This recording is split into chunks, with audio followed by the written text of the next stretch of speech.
नमस्कार. आज आपण केरळमधील वैद्यकीय प्रवेश प्रक्रियेबद्दल बोलणार आहोत. म्हणजे MBBS, BDS आणि आयुष कोर्सेससाठी खास करून नीट UG 2025च्या आधारावर कसं काय असतं सगळं? नमस्कार. हो, आजचा आपला विषय आहे केरळ. आपल्याकडे MCCचं बुलेटिन आहे आणि CE केरळचं जे KEAM प्रॉस्पेक्टस आहे 2025चं ते पण आहे. बरोबर. आणि अधिकृत वेबसाईट्स पण आहेतच. तर उद्देश हाच आहे की केरळमध्ये जे विद्यार्थी मेडिकलला जाऊ इच्छितात त्यांना नीट पात्रता, प्रक्रिया, कॉलेजेस, फी स्ट्रक्चर आणि आयुष कोर्सेसबद्दल स्पष्ट माहिती मिळावी. नक्कीच. सुरुवात करूया मग. हो. तर सगळ्यात आधी केरळमध्ये ॲडमिशन घ्यायचं तर काय लागतं? पात्रता काय आहे? बघा, सगळ्यात मुख्य म्हणजे नीट UG 2025 मध्ये क्वालिफाय होणं अनिवार्य आहे. त्याशिवाय पर्याय नाही. ओके. आणि अकॅडमिक्स म्हणजे 12वीचं काय? 12वीमध्ये फिजिक्स, केमिस्ट्री, बायोलॉजी किंवा बायोटेक्नॉलॉजी आणि इंग्लिश हे विषय हवेत. अच्छा. आणि महत्त्वाचं म्हणजे MBBS, BDS, BAMS, BSMS, BHMS या सगळ्यांसाठी एकत्रितपणे किमान 50% गुण आवश्यक आहेत. अच्छा. अर्थात राखीव श्रेणीसाठी नियमांनुसार सूट मिळते आणि वयाची अट जी आहे ती नीटच्या नियमांप्रमाणेच, म्हणजे कमीत कमी 17 वर्ष पूर्ण हवीत. ठीक आहे. आता केरळमध्ये हा नेटिव्हिटीचा मुद्दा खूप महत्वाचा असतो असं ऐकलंय. केरळी, नॉन केरळी 1, नॉन केरळी 2 हे काय प्रकार आहेत नक्की? हो, हे वर्गीकरण खूप महत्त्वाचं आहे, कारण यावरून ठरतं की उमेदवार कोणत्या जागांसाठी पात्र आहे. केरळी म्हणजे जे मूळचे केरळचे आहेत त्यांना सगळ्या जागा मिळतात, सरकारी, खाजगी, आरक्षणासकट. ओके. मग येतात नॉन केरळी क्लास 1 म्हणजे NK1. यात असे उमेदवार येतात ज्यांचं शिक्षण केरळमध्ये झालंय किंवा ज्यांचे पालक केरळ सरकारमध्ये नोकरीला आहेत वगैरे. अच्छा. हे लोक स्टेट मेरिटच्या जागांसाठी पात्र आहेत, पण त्यांना आरक्षण मिळत नाही. आणि NK2 म्हणजे नॉन केरळी क्लास 2? NK2 म्हणजे बाकीचे सगळे, म्हणजे महाराष्ट्रासारख्या इतर राज्यांचे विद्यार्थी. हे महत्त्वाचं आहे. हे विद्यार्थी केरळच्या सरकारी मेडिकल कॉलेजेसच्या स्टेट कोट्यात अर्ज करू शकत नाहीत. अरे, मग कुठे करू शकतात? ते फक्त खासगी कॉलेजेसच्या मॅनेजमेंट कोट्यात आणि ज्या ऑल इंडिया कोटा AIQच्या 15% जागा आहेत त्यासाठीच पात्र ठरतात. MCC मार्फत होणाऱ्या काउन्सिलिंगमधून AIQ जागा मिळतात. म्हणजे केरळ एक प्रकारे ओपन स्टेट आहे, पण फक्त खासगी कॉलेजेस आणि AIQ पुरतच. अगदी बरोबर. सरकारी जागांवर त्यांचा हक्क नाही. ठीक आहे. म्हणजे प्रवेशासाठी फक्त नीटचा स्कोर लागतो, केरळची वेगळी परीक्षा नाही? नाही, अजिबात नाही. फक्त नीट UG 2025चा स्कोर.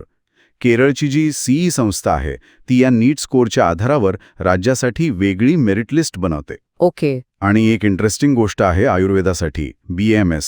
ज्या विद्यार्थ्यांनी 12वीला संस्कृत दुसरी भाषा म्हणून घेतलं असेल त्यांच्या नीट स्कोरमध्ये मेरिट लिस्ट बनवताना अतिरिक्त 8 गुण जोडले जातात. अच्छा, हे नवीन आहे. बरं, आता कॉलेजेस कोणती आहेत चांगली, सरकारी आणि खासगी दोन्ही? केरळमध्ये सरकारी मेडिकल कॉलेजेस चांगली आहेत. एकूण 12 आहेत आणि जागा साधारण 1755च्या आसपास आहेत. बापरे.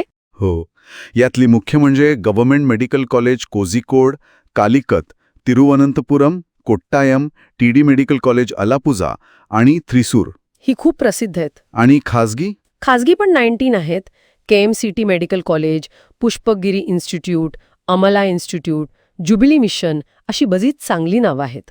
आणि BDS आणि आयुषसाठी पण सरकारी आणि खासगी दोन्ही पर्याय आहेतच. भरपूर पर्याय आहेत. म्हणजे मग ही ॲडमिशन प्रोसेस नक्की चालते कशी?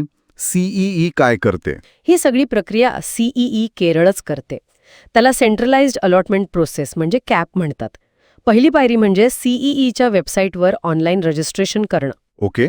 मग नीटचा स्कोर सबमिट करायचा, डॉक्युमेंट्स अपलोड करायचे आणि मग येतो सगळ्यात महत्त्वाचा टप्पा, चॉईस फिलिंग आणि लॉकिंग, म्हणजे कॉलेजेसचे प्राधान्यक्रम निवडायचे. हे चॉईस फिलिंग खूप महत्त्वाचं असणार. हो ना, कारण एकदा लॉक केलं की बदलता येत नाही सहसा. CEE आधी एक ट्रायल अलॉटमेंट जाहीर करते, म्हणजे विद्यार्थ्यांना थोडा अंदाज येतो आणि मग प्रत्यक्ष सीट अलॉटमेंटच्या फेऱ्या होतात. आणि प्रत्येक फेरीत भाग घेण्यासाठी काय करावं लागतं? हे पण महत्त्वाचं आहे.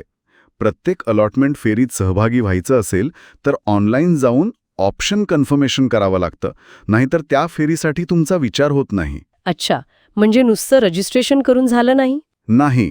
आणि डॉक्युमेंट व्हेरिफिकेशन जे आहे ते प्रत्यक्ष कॉलेजमध्ये ॲडमिशन घेताना होतं. NRI उमेदवारांसाठी वेगळे नियम आणि कागदपत्र लागतात. ठीक आहे, प्रक्रिया समजली. आता सगळ्यात कळीचा मुद्दा, पैसा. फी किती असते केरळमध्ये? सरकारी कॉलेजेसमध्ये फी खूपच कमी आहे. म्हणजे MBBSसाठी वर्षाला अंदाजे 26,260 रुपये आणि BDS साठी 24,160 रुपये. अरे वा, हे तर खूपच कमी आहे. हो, पण खाजगीमध्ये हा आकडा एकदम वाढतो.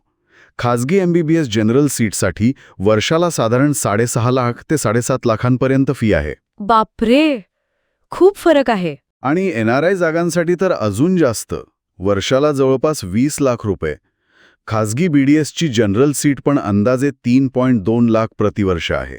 म्हणजे सरकारी आणि खाजगीमध्ये जमीन आसमानाचा फरक आहे फीमध्ये. आयुष कोर्सेसचं काय? BAMS, BHMS वगैरे?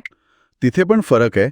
सरकारी BMSची फी वर्षाला 13,230च्या आसपास आहे, तर खाजगी BMSची जवळजवळ 1.99 लाख. ओके. सरकारी BHMSची फी तर एकदमच कमी आहे, वर्षाला फक्त 1,260 रुपये. BUMSची फी नॅशनल लेवलवर बदलते, साधारण 50,000 ते 5 लाखांपर्यंत असू शकते वर्षाला. आणि हे लक्षात ठेवा की CET रजिस्ट्रेशन फी आणि MCC काउन्सिलिंग फी वेगळी असते. अच्छा. या आयुष कोर्सेससाठी प्रवेश प्रक्रिया सेम आहे? नीट आणि CE मार्फत? हो, अगदी. प्रवेश नीट गुणांवरच होतो आणि CE केरळची प्रक्रिया राबवते. पात्रता निकष पण साधारण MBBS BDS सारखेच आहेत. काही विशेष अट आहे का? जसं की BUMS किंवा BSMS साठी? BSMS साठी एक अट आहे, 10वी किंवा 12वी मध्ये तमिळ भाषा शिकलेली असावी लागते. अच्छा. आणि BUMS म्हणजे bachelor of Unani medicine and surgery.